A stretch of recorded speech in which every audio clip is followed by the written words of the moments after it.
आपको एक और गद्यांश के बारे में बता रहा हूं मैं।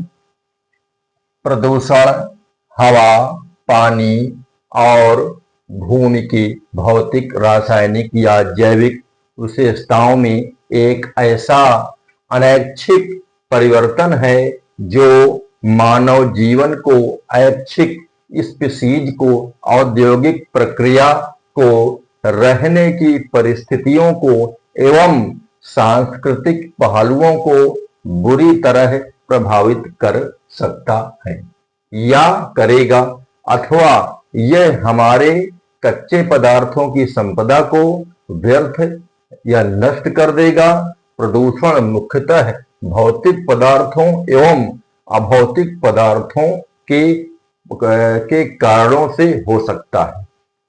प्रदूषण वे कारक हैं जो पर्यावरण को दूषित करते हैं।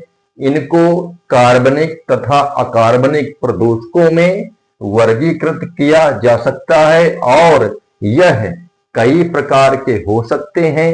एक उदाहरण द्वारा इसे और स्पष्ट करें। मान लीजिए एक कागज और पल्प का उद्योग है और इस उद्योग के औद्योगिक अपशिष्ट के द्वारा प्रदूषण होता है। ऐसी स्थिति में दोषी हैं अकार्बनिक प्रदूषक जैसे सल्फाइड, रंग काटने वाले तरल आदि, और कार्बनिक प्रदूषक जैसे रेसे, किताब, लकड़ी, चीनी और कार्बनिक अम्ल। जब ये प्रदूषक विघटनीकरण की प्रक्रिया में सक्रिय रूप से भाग लेते हैं तब प्रदूषण घटित होता है।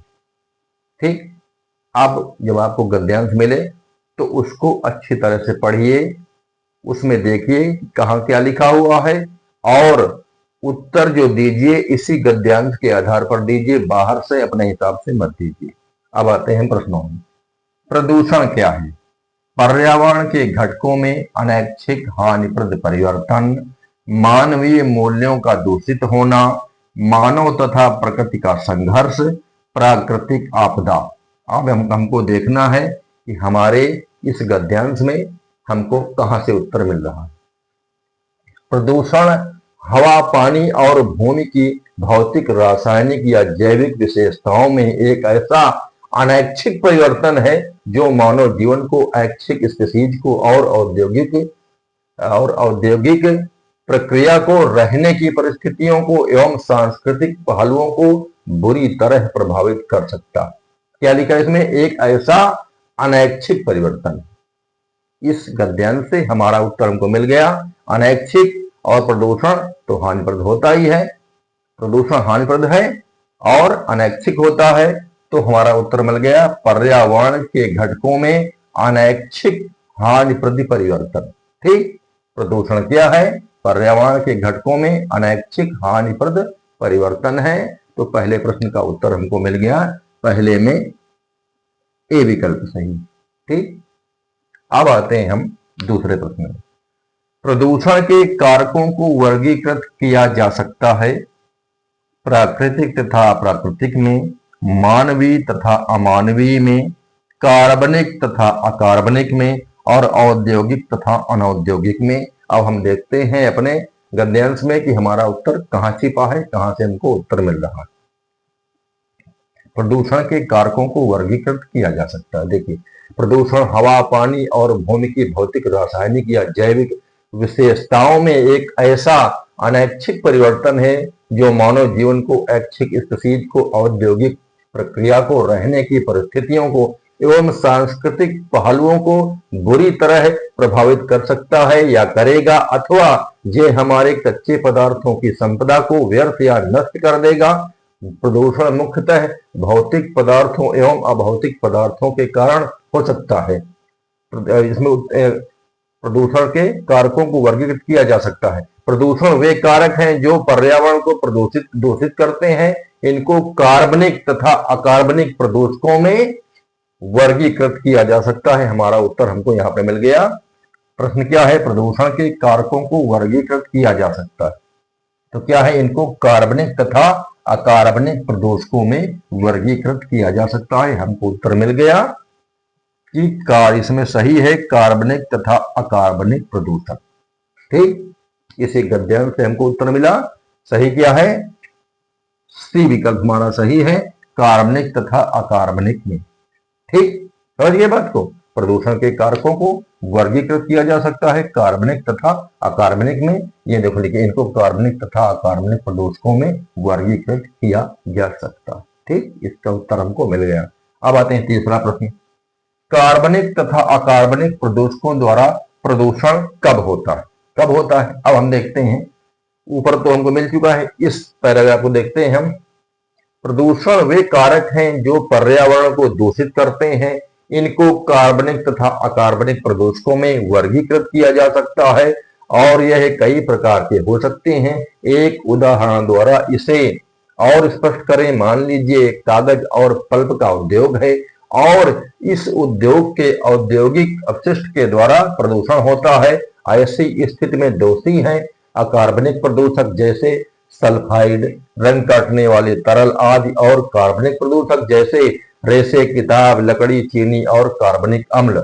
जब ये प्रदूषक विघटनीकरण की प्रक्रिया में सक्रिय रूप से भाग लेते हैं तब प्रदूषण घटित होता है।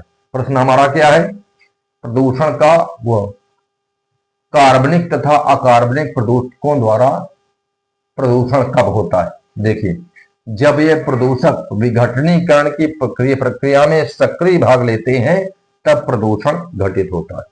अब हम देखते हैं, इनके जल में घुल जाने पर यह सही नहीं है, इनके वायु में मिल जाने पर यह भी सही नहीं है, इनके मानव शरीर में प्रविष्ट होने पर यह भी सही नहीं है, इनके विघटनीकरण की प्रक्रिया में सक्रिय भाग लेने पर।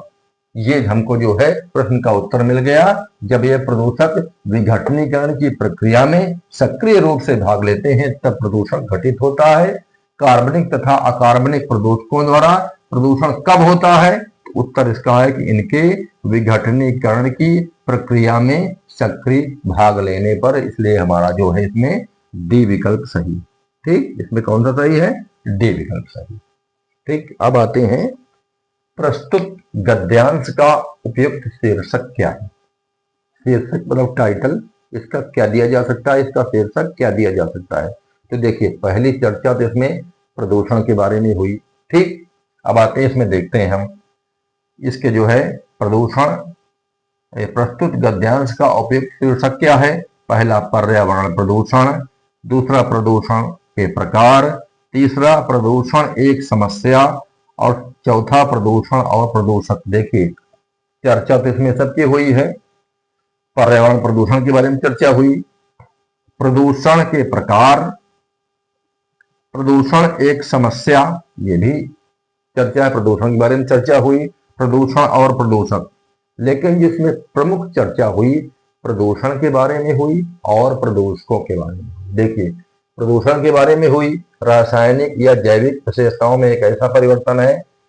अब इसके बाद प्रदूषक जैसे ये हैं अकार्बनिक प्रदूषक, सल्फाइड, रंग काटने वाले तरल, और कार्बनिक प्रदूषक जैसे रेशे, किताब, लकड़ी, चीनी और कार्बनिक अम्ल।